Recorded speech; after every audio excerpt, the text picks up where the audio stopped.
আসসালামু আলাইকুম। আমরা আজকে দেখব ভিডিওতে জেনেসিস এমপিপিটি আপনারা কিভাবে সেটিংস এবং কানেকশন করবেন। তো এটা খুবই সহজ। সেটিংস বিষয়ে আপনারা অনেকেই এটাতে কিছু জায়গাতে কনফিউশনে ভোগেন এবং ভুল করে থাকেন, তো সেটা আমরা দেখাবো। তো কানেকশন করার জন্য প্রথমে আমাদের এই উপরের কভার এখানে 4টা স্ক্রু দিয়ে লাগানো থাকে, এটা স্ক্রুগুলো খুলে কভারটা ওপেন করে নিতে হবে। তো আমাদের এখানে জাস্ট চিকুন তার আছে, চিকুন তার দিয়ে এখানে আপনাদের দেখানোর জন্য জাস্ট রাখা আর কি। তবে আপনারা অবশ্যই এখানে কিন্তু পর্যাপ্ত মোটা তার ইউজ করতে হবে, ঠিক আছে। এখানে আমি যদি আপনারা একটু দেখাই, ভিতরে কানেক্টরে ভিতরেও লেখা আছে এবং বক্সের বাহিরে এখানেও কিন্তু প্লাস মাইনাস পোলারিটিগুলো স্পষ্টভাবে লেখা আছে। প্লাস মাইনাস খুব সাবধান থাকতে হবে, ভুল পোলারিটি লাগানো যাবে না। লাগালে হয়তো ভিতরে এখানে একটা ফিউজ আছে, এখানে 2টা ফিউজ আছে, এই ফিউজগুলো কেটে যেতে পারে। আর আমাদের প্রত্যেকটা এমপিপিটিতে আপনারা দেখবেন এইভাবে একটা তার থাকে। এটা হচ্ছে আমাদের বিশেষ যে ব্যাপারটা, এসি চার্জিং ম্যানেজমেন্ট গুরুত্বপূর্ণ, এটা তারটা এখানে থাকে। প্রত্যেকটা এমপিপিটির সাথে এভাবে তারটা থাকে। তো আপনারা এই তারটা কিন্তু বক্সের বাহিরে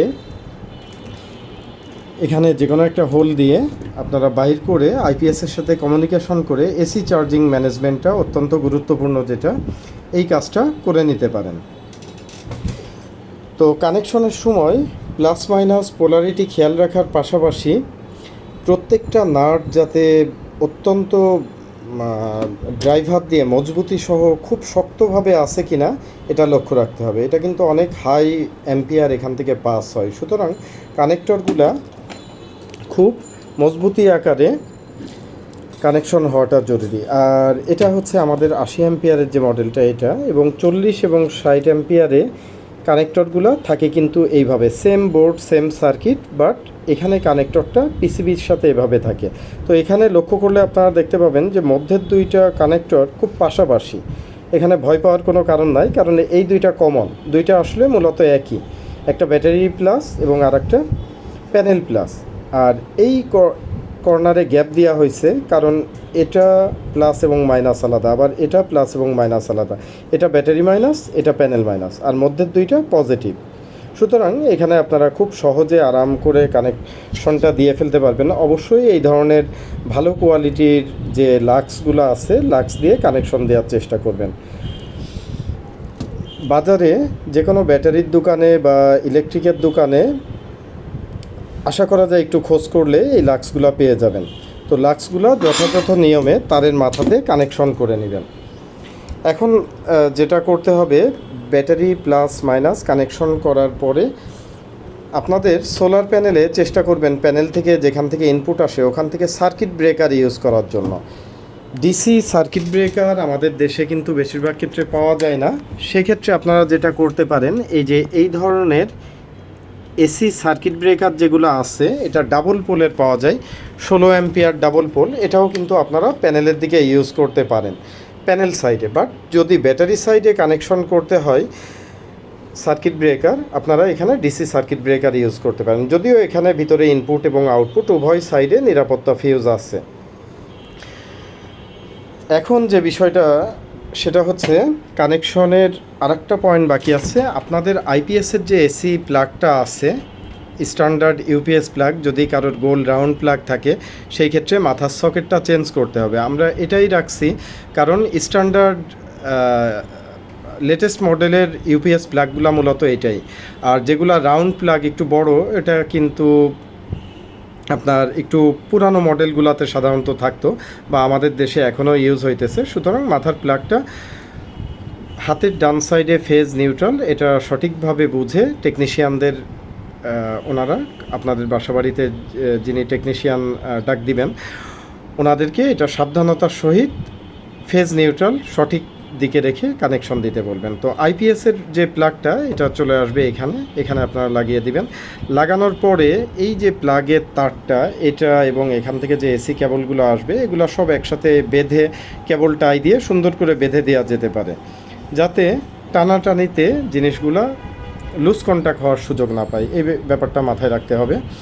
আর এমপিপিটির থেকে যে এই যে দেখতে পাচ্ছেন এসি ইনপুট, এটা চলে যাবে আপনার আইপিএসে ওয়ালে যেখানে ছিল ওইখানে চলে যাবে এমপিপিটির এসিটা, আর আইপিএসের এসি কর্ডটা চলে আসবে এমপিপিটিতে। এই হচ্ছে মোটামুটি কানেকশন। এখন আসেন আমরা সেটিংসগুলো একটু দেখে নেই। সেটিংসে আশা করি ডিসপ্লেটা ক্লিয়ার দেখা যাচ্ছে। সেটিংসে ঢোকার জন্য প্রথমে যে কাজটা করতে হবে, লাল এবং সবুজ বাটন এই দুইটা একসাথে চাপ দিয়ে ধরতে হবে। এটা হচ্ছে হার্ড সেটিংস। আর রান টাইমে কিছু ফাংশন আছে, যেমন আমি যদি এইটা প্লাস এটা চাপ দেই একটা ফাংশন আসবে, এইটা প্লাস এটা চাপ দেয় একটা ফাংশন, এটা প্লাস এটা চাপ দেই আরেকটা ফাংশন, এটা প্লাস এটা চাপ দিলে সেটিংসে যাবে। এটা আমি লাস্টে দেখাচ্ছি। যেমন এটা প্লাস এটা যদি আপনি একটু চাপ দিয়ে ধরে থাকেন, এসি চার্জিং অফ, আপনার এই এমপিপিটিটার মাধ্যমে এসি চার্জিংটা কিন্তু আপনি অন অফ কন্ট্রোল করতে পারবেন। আবার আরেকবার চাপ দিয়ে ধরলে দেখেন এখানে লেখা আছে এসি চার্জিং অন, অর্থাৎ আপনি এখান থেকেই চাইলে এসি চার্জিং অন অফ করতে পারবেন। যদিও আমাদের এটা অটোমেটিক্যালি করে থাকে, সেটা যদি কমিউনিকেশন ও একটা কানেকশন থাকে। এরপরে এটা প্লাস এটা যদি আপনি চাপ দেন, এসি বাইপাস মোড।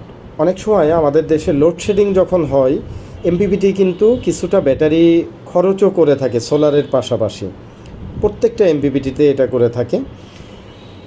গরমের সময় যদি ব্যাটারি কিছু খরচ হয়ে যায়, তখন আমাদের দেখা যায় লোডের ব্যাকআপ পেতে অসুবিধা হয়। তখন আমরা গরমের কিছু সময়ের জন্য, যখন লোডশেডিং যদি খুব তীব্র আকার ধারণ করে, আপনার আইপিএসে সঠিকভাবে ব্যাকআপ না পায়, সেই ক্ষেত্রে আপনি এসি বাইপাস মোডে রাখতে পারেন। আরেকবার চাপ দিলে হাইব্রিড মোডে চলে যাবে। এটাই মূলত সারা বছর থাকবে। তো এই ফাংশনগুলো সঠিকভাবে করা আছে নাকি এটা লক্ষ্য রাখবেন। এরপরে আমরা এই দুইটা চাপ দিয়ে সেটিংসে চলে যাব। 1 নাম্বার সেটিংস লেখা আসলে হাতটা সাথে সাথে উঠিয়ে ফেলতে হবে। 1 নাম্বার সেটিংসে ব্যাটারি ভোল্টেজ অ্যাডজাস্ট করার জন্য বলা হচ্ছে। আমি এখান থেকে আপনারা এই ধরনের ডিসি অ্যাম্পিয়ার মিটার আছে এমন একজন টেকনিশিয়ান নেওয়ার চেষ্টা করবেন। ডিসি আপনার সোলার সিস্টেমের মতো গুরুত্বপূর্ণ একটা ফাংশন আপনি সেট আপ করতেছেন, এমন একজন টেকনিশিয়ান ডাক দিলেন যার কাছে ডিসি অ্যাম্পিয়ার মিটার নাই। এই কথাটা এই কারণে বলতেছি, আমাদের দেশের বেশিরভাগ টেকনিশিয়ানদের কাছে আমরা এখনও লক্ষ্য করতেছি ডিসি অ্যাম্পিয়ার মিটার নাই। তবে অনেকের কাছে আছেন এমন একজন। প্যানেলের আপনার অ্যাম্পিয়ার চেক করার প্রয়োজন হইতে পারে, প্যানেলের শর্ট সার্কিট কারেন্ট, এমপিপিটির অ্যাম্পিয়ারটা সঠিকভাবে অ্যাডজাস্ট আছে নাকি, এটাও আপনার কিন্তু দেখার প্রয়োজন হতে পারে। তো আমরা প্রথমে ব্যাটারি ভোল্টেজটা মিলাবো। আমি অ্যাকচুয়াল মিটারে দেখতে পাচ্ছি 12.3 আছে। তো এখানে আমি 12.3.4ই আছে। আমি এখানের থেকে 12.4 এইভাবে আপনারা ব্যাটারি পয়েন্ট সেট করে দিতে পারেন। এরপরে হচ্ছে আপনার সোলারের ভোল্টেজ। আমার এখানে যেহেতু প্যানেলটা লাগানোই আছে, আমি এখান থেকে দেখতে পাচ্ছি আমার প্যানেল থেকে মোটামুটি 48-49 ভোল্টেজ আসতেছে। প্যানেল ভোল্টেজটা সেট করার পরে এখন আসবে আপনাদের অ্যাম্পিয়ার ক্যালিব্রেশন। এখানে আমার ক্লিপার মিটারটা লক্ষ্য করবেন, এখান থেকে 5.6 অ্যাম্পিয়ার মতো আসতেছে আমি দেখতে পাচ্ছি। তো এটা আমার মিল করাই আছে। যদি কম বেশি থাকতো আমি এখান থেকে কিন্তু অ্যাম্পিয়ারটা কম বা বেশি করে দিতে পারতাম। ওকে, অ্যাম্পিয়ারটা মেলানোর পরে এই কন্ট্রোলারটার ম্যাক্সিমাম অ্যাম্পিয়ার ক্যাপাসিটি কত, এগুলো সাধারণত আমরাই সেট করে দিয়ে থাকি। তো আপনারা এই প্রথম যে 4টা অপশন, এটা সাধারণত করাই থাকে, এদিকে হাত না দেওয়ারই চেষ্টা করবেন। পরবর্তীতে যেটা চার্জিং অ্যাম্পিয়ার, এটা কিন্তু অনেক গুরুত্বপূর্ণ। এখন এক একজন কাস্টমারদের অ্যাম্পিয়ার কিন্তু ব্যাটারি অ্যাম্পিয়ার ক্যাপাসিটি কিন্তু এক এক রকম হয়। সাধারণত ব্যাটারি যত অ্যাম্পিয়ার হয়ে থাকে, পানি ব্যাটারির ক্ষেত্রে বা ড্রাই সেলের ক্ষেত্রে যদি বলা হয়, ব্যাটারির ক্যাপাসিটির 10 ভাগের 1 ভাগ, অর্থাৎ আপনার ব্যাটারির যদি 200 অ্যাম্পিয়ার হয়, তাহলে এটা আপনি 200 অ্যাম্পিয়ারের 10 ভাগের 1 ভাগ কত হয়, 20 অ্যাম্পিয়ার। 100 অ্যাম্পিয়ার ব্যাটারি হলে এটা 10-12 অ্যাম্পিয়ারে রাখা যেতে পারে। 130 বা 150 অ্যাম্পিয়ার হলে বুঝতেই পাচ্ছেন 13 বা 15-16 অ্যাম্পিয়ারের দিকে এটা সেট করে রাখতে পারেন। তবে লিথিয়াম ব্যাটারি হলে, লিথিয়াম ব্যাটারিগুলো সাধারণত হাই রেটিংসে চার্জিং নিতে পারে। যেমন 100 অ্যাম্পিয়ারের একটা লিথিয়াম ব্যাটারি খুব ইজিলি এটা 35, 40 বা 50 অ্যাম্পিয়ারেও চার্জিং নিতে পারে। সেই অনুযায়ী আপনারা অ্যাম্পিয়ারটা কম বা বেশি করে দিতে পারেন। এরপরে যেটা আসছে হাইব্রিড লো ভোল্টেজ। এটা হচ্ছে আপনার দিনের বেলা সূর্য থেকে যখন এনার্জি আসে তখন তো সে ব্যাটারিটা চার্জ ফুল হওয়ার পরপরই সোলার ব্যাকআপ মোডে চলে যায়, অর্থাৎ এই এমপিপিটি কনভার্টার সে স্বয়ংক্রিয়ভাবে এসি মেন লাইনটা অফ করে সে সোলার থেকে আপনার আইপিএসের মাধ্যমে এনার্জি উৎপাদন করে আপনার বাসাবাড়ির লোড চালাইতে থাকে। তো এখান থেকে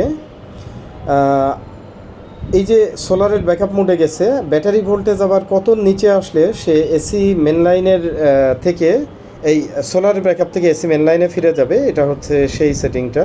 এখানে আপনি বাই ডিফল্ট আমরা 12 রাখি, আপনার ব্যাটারির কন্ডিশন অনুযায়ী এটা আপনি কম বা বেশি করে রাখতে পারেন, তবে স্ট্যান্ডার্ড আমরা সাধারণত 12তে রাখি। 12 ভোল্টেজের নিচে, অর্থাৎ এই বিষয়টা হচ্ছে 12 ভোল্টেজের নিচে আসলে সে সোলার থেকে এসি ব্যাকআপে আবার ফিরে যাবে। এরপরের যে সেটিংস, এটা হচ্ছে ব্যাটারি ফুল চার্জ পয়েন্ট। এটাও অত্যন্ত গুরুত্বপূর্ণ। এখানেও আপনারা অনেকে ভুল করেন। আপনার ব্যাটারি যদি পানি ব্যাটারি এবং টল টিউবুলার হয়, আপনি এটা 14, 7, 8 রাখতে পারেন, এটা নিয়ম। আর যদি আপনার ফ্ল্যাট টিউবুলার সাধারণ আইপিএস পানি ব্যাটারি হয়ে থাকে, এটা আপনি 14, 4-এর দিকে রাখতে পারেন। আপনার লিথিয়াম ব্যাটারি হলে লিথিয়াম ব্যাটারিগুলো সাধারণত 14, 6-এর দিকে ফুল চার্জ হয়, এখান থেকে আপনি 14, 5 বা 14, 4-এর দিকে রাখতে পারেন। ড্রাই সেল হলে এখানে 14, 0 বা 13, 9 এরকম দিকে রাখতে হবে। তো এভাবে আপনার ব্যাটারি অনুযায়ী আপনার এই সেটিংটা করতে হবে। এরপরে হচ্ছে আরেকটা ফাংশন আমাদের, এটা হচ্ছে আমাদের জেনেসিসের, এটা কিন্তু 12 ঘন্টা ফরম্যাট এবং 24 ঘন্টা ফরম্যাট উভয় মোডে, হাইব্রিড মোড, হ্যাঁ, উভয় ফরম্যাটে চালানো যায়। তো আমাদের দেশে অনেক বাংলো, রিসোর্ট বা বিভিন্ন ধরনের বাসাবাড়ির ক্ষেত্রে অনেকে করেন যাদের লিথিয়াম আয়ন ব্যাটারি আছে, হিউজ লাইফ সাইকেল, তারা অনেকে চান যে আমাদের এটা যেন 24 ঘন্টা ফরম্যাটেই হাইব্রিড মোডে যেন আমি ব্যাটারির লাইফ সাইকেল নিয়ে চিন্তা করতেছি না, অনেক কাস্টমাররা এভাবে বলে থাকেন, আমার যেন দিন রাত 24 ঘন্টাই চলে, তাদের জন্য 24 ঘন্টা মোড। আবার পানি ব্যাটারি বা লিড অ্যাসিড ব্যাটারির ক্ষেত্রে এটা হচ্ছে 12 ঘন্টা ফরম্যাটে রাখাটা উত্তম হবে, যেহেতু রাতের বেলা ব্যাটারি, পানি ব্যাটারি, লিড অ্যাসিড ব্যাটারি, এগুলা ব্যাটারি শেয়ারিং মোডে না চালানোটাই মঙ্গলজনক এবং লাভজনক।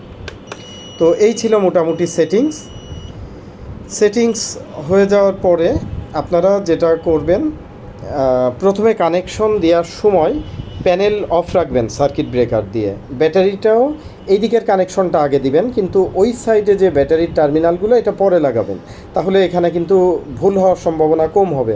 ব্যাটারিটা অনেক সময় 2 তার 1 হলে স্পার্কও করে ফিউজ কেটে যেতে পারে। সুতরাং আগে এখানে সবগুলো কানেকশন দিবেন, এরপরে ব্রেকার বা পাওয়ার দিবেন, এরপরে হচ্ছে এমপিপিটির পাওয়ারটা অন করবেন। দেন এই সেটিংগুলো করলে আলহামদুলিল্লাহ ও এখন নিজের মতো কাজ করা শুরু করে দিবে।